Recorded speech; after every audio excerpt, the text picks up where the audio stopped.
और आज मैं डेविड लिविंगस्टन के बारे में बताने जा रही हूँ। डेविड लिविंगस्टन जो है वो world wide as a missionary known है। डेविड लिविंगस्टन का जन्म 18वीं सेंचुरी में हुआ था स्कॉटलैंड में, और वह एक गरीब परिवार से थे। उनके माता पिता एक अच्छे ईसाई भी थे। वह बचपन से ही बहुत कुशल थे और बुद्धिमान भी थे, पर गरीबी के कारण वह स्कूल नहीं जा पाए। तो उन्होंने केवल 10 साल की उम्र में ही कपड़े के मिल में काम करना शुरू कर दिया, जहाँ पे वह पढ़ाई और काम दोनों एक साथ करते थे।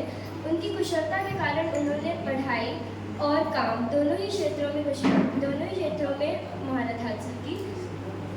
और 20 साल की उम्र में उन्होंने परमेश्वर को अपना रक्षक माना, और ये डिसीजन उनका लाइफ चेंजिंग डिसीजन था। और उन्होंने जाना कि मसीह चाहते हैं कि वह पूरी दुनिया में उनका सुसमाचार फैलाए। तब एक अफ्रीकन पुरुष जो लंदन में उनसे मिलने आए थे, उन्होंने बताया कि उन्हें और उनकी पवित्र ज्ञान की ज़रूरत है। तब डेविड लिविंगस्टन मार गए और वह अफ्रीका चले गए, जहाँ उन्होंने विभिन्न प्रांतों में अपनी सुसमाचार को बांटा।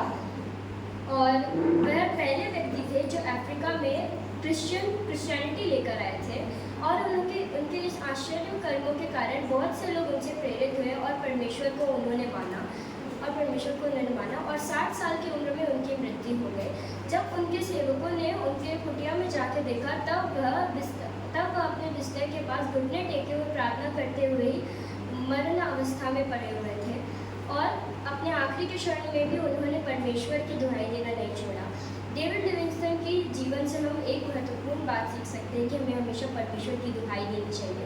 जैसे उन्होंने हर एक कठिन समय और अच्छे समय में परमेश्वर को याद किया, उनकी आराधना की, वैसे भी हमें भी हर एक अच्छे और बुरे समय में परमेश्वर को याद करना चाहिए, उनकी दुहाई देनी चाहिए, उनकी आराधना हमेशा करनी चाहिए और उन पर दृढ़ विश्वास करना चाहिए, और हर एक समय उनके साथ ही रहना चाहिए और उन्हें मानना चाहिए।